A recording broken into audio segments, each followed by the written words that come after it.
Vamos continuar falando de eleição? O governador de São Paulo, Tarcísio de Freitas, deve visitar Jair Bolsonaro pela primeira vez desde que o presidente ou o ex-presidente passou a cumprir pena em uma unidade prisional. Isso deve acontecer hoje. O encontro, autorizado pelo ministro Alexandre de Moraes, do STF, deve ocorrer ali por volta das 11 horas da manhã até 1 hora da tarde. Até então, o último encontro entre os dois aliados havia ocorrido em agosto do ano passado, quando o ex-presidente estava em prisão domiciliar. Há uma expectativa, Eduardo Costa, de que Tarcísio possa fazer um anúncio de apoio à candidatura de Flávio Bolsonaro à presidência da República. É fácil de compreender. E eu não conhecia, eu acho que 99% dos brasileiros não conheciam o Tarcísio antes do ministério dele com Bolsonaro. Ele é grato, tem demonstrado isso, tem que ser mesmo. Imagino que ele vai falar sim. Agora, Júnior, eu falei ontem, vou repetir hoje, tá? Eu acho que tanto aqui quanto em plano federal, ou seja, tanto para a presidência quanto o governo de Minas, muitas águas vão rolar. O governador Hélio Garcia, que não está nesse plano mais, falava que a eleição começava depois de 7 de setembro, sabe? Essa especialmente vai esquentar. Setembro do ano anterior? Não, do mesmo ano. Do mesmo ano. Essa vai esquentar depois de 7 de setembro desse ano, ou seja, faltando aí 3 semanas para a eleição. Mas definição é lá para abril, amigo. Ô Bortoleto, e aí? Tarcísio tem alguns bastidores dessa história, porque o Kassab é secretário do Tarcísio e quer muito que o Tarcísio venha pro lado dele, o Caiado já foi, aquela história toda. Há outra expectativa de que Tarcísio, depois dessa visita, saia e ofereça apoio a essa candidatura do Flávio Bolsonaro. Isso tudo faz sentido para você? Não faz sentido? Tudo faz sentido porque está tudo muito cedo. Nós estamos construindo o cenário que vai ser a realidade em setembro, como bem colocou. Eu vou antecipar, agosto, talvez, porque vem todas as decisões partidárias, mas ainda há possibilidade de desistência nesse ponto. Mas a realidade, Júnior, eu vou ser muito sincero, muito claro, objetivo aqui com os nossos ouvintes da Itatiaia. Não tem espaço para tanto candidato na direita. Isso é um fato. A eleição do Tarcísio em São Paulo, ela é uma eleição muito mais tranquila para ele. Então, eu acredito de verdade que se fosse um desejo único exclusivamente dele, ele seria candidato à reeleição em São Paulo. Mas no meu entendimento, está se construindo e o ex-presidente Bolsonaro se coloca como maestro. Eu acredito de verdade que nessa posição que Bolsonaro agora está, ele vai orquestrar a direita, mas eu não acredito de verdade que a gente chegue em setembro com a candidatura do Flávio. Explico por quê. A gente tem de verdade, lá no PSD, 3 presidenciáveis, assim eles se intitulam: Eduardo Leite, o Ratinho Júnior e também agora o Caiado. Desses 3, para mim, candidato à presidência da República é o Caiado, que tem discurso de segurança pública. Eduardo Leite é candidato a Senado e Ratinho Júnior também, na minha opinião. Aí nós vamos para uma realidade da eleição para presidente. A gente vai ter o Caiado, a gente tem o Zema, que já está posto e colocado, e aí a gente tem uma definição mais clara do bolsonarismo, que eu acredito que, se vier para poder ganhar, vem com o Tarcísio. É o que eu acredito. E não vem com Flávio Bolsonaro, que é candidato a Senado no Rio de Janeiro. Então, eu, quando vi a última pesquisa da Quest, vi a rejeição do Flávio, eu acho difícil dele conseguir reverter esta rejeição para segundo turno. Ele tem 62% de rejeição.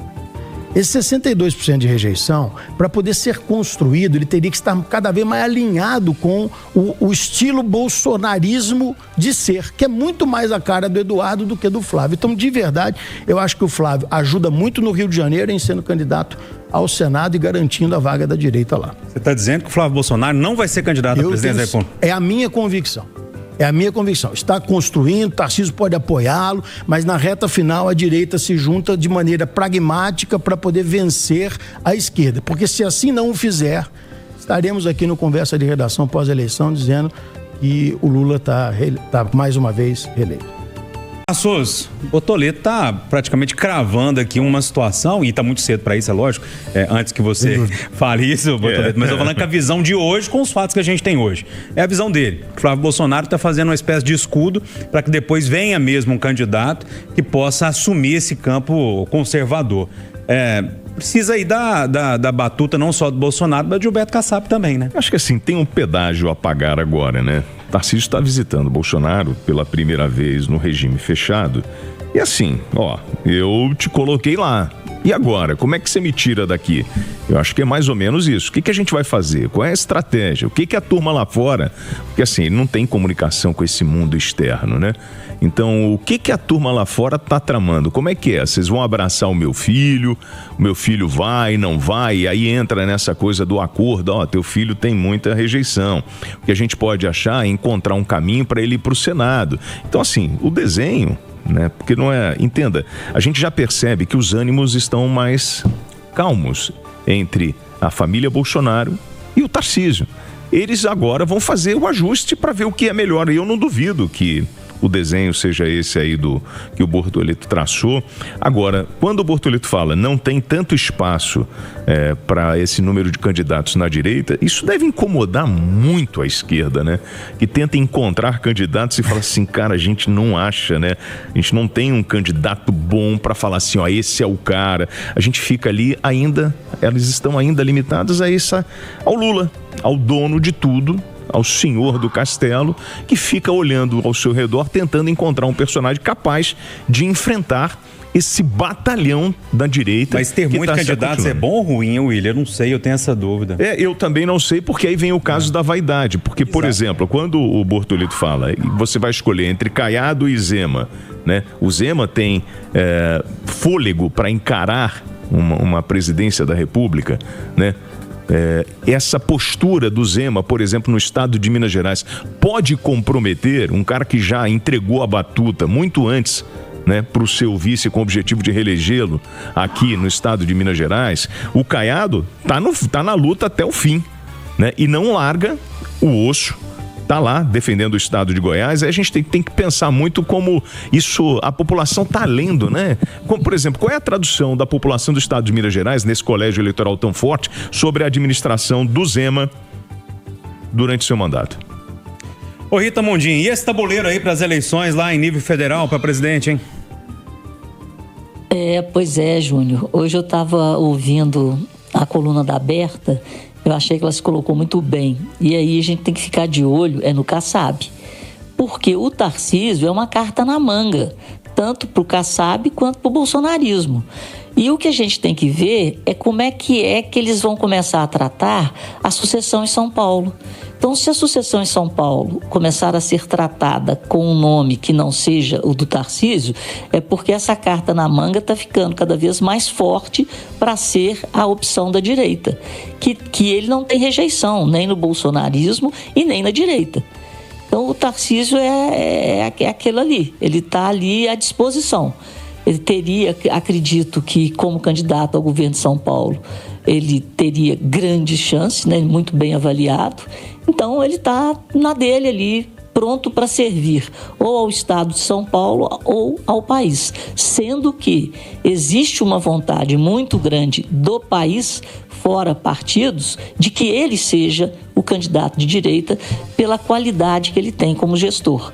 Então, é acompanhar o PSD, o Kassab, né, com seu partido que é tão forte, o PSD, e o Kassab, eu estava lembrando, né, antigamente era o PMDB, hoje não. Quem dá as cartas, quem quer o poder aqui, o poder ali e o poder... o Kassab está em todas. Ele está no governo do Lula, ele está no centrão, ele está na esquerda, está na direita. Então vamos ficar de olho nessa movimentação de peças, onde ele concentra bons nomes da direita no partido dele. Tem o Tarcísio também, consolidando aí o partido dele como o provável indicador, né, do candidato da direita, e com muita força pelo movimento que ele está fazendo. Vamos ver o que acontece. Hoje, pelo que a gente acompanha, o Kassab realmente é o mais forte da política no Brasil, né? Disparado. Esquece Lula, esquece Bolsonaro, é o cara que dá as cartas. Mas bom, a gente tem um minutinho aqui, eu preciso falar desse assunto porque a Anvisa autoriza o cultivo de cannabis medicinal no Brasil, que restrito a empresas, lógico, associações e pesquisa. A decisão autoriza também a venda em farmácias de manipulação e permite a comercialização de medicamentos para uso bucal, sublingual e dermatológico, Eduardo. Boa decisão da Anvisa? Ótima. Gente, a Anvisa, a Agência Nacional de Vigilância Sanitária, não está fazendo porque quer. Ela recebeu uma ordem do Superior Tribunal de Justiça para fazer essa regulamentação, porque hoje não há mais discussão em parte da comunidade científica da importância de determinada substância da planta, né, na maconha, para poder controlar convulsões. Aqui na Itatiaia nós falamos disso há 20 anos. Há 20 anos eu recebi aqui um médico, Leandro Ramires, que tem um filho chamado Benício, que tem convulsões e que melhora quando usa essa substância. Então vamos repetir. É um esforço para tornar a vida de pessoas atípicas ou pessoas com doenças ligadas aí ao sistema nervoso a viverem melhor. Não é liberação da maconha. Bortoleto, 10 segundinhos para você. Libera? Tá certo liberar? Libera sim, com todo o controle e rigor que a Anvisa tem em condições de poder fazê-lo, mas libera sim porque os benefícios são comprovados. Para você 10 segundos, William. O mercado global de cannabis movimentou no ano passado 18 bilhões de dólares. Segundo o levantamento do Banco de Montreal, chegará a 194 bilhões até 2026 de dólares. O lobby é muito grande, né? O mercado... Oi. Complica não Tá tem nada a ver com a outra. Como não tem? É o grande mercado, é medicinal, daqui a pouco vem deixar a Rita falar, porque tá estourando o tempo do programa. Rita, 10 segundinhos para você. Demorou, é ciência, tá comprovado os efeitos positivos da cannabis. É por aí mesmo. Às vezes parece que queimou. Não, você não tá... Ponto final, nosso Conversa de Redação. TV Eduardo Costa, Rita Mundinho, William Travassos e Leonardo Bortoleto. Agora o Assinantão. Mais informações ao longo do dia, de hora em hora no Itatiaia. Gente, bom dia pra todo mundo. Tchau.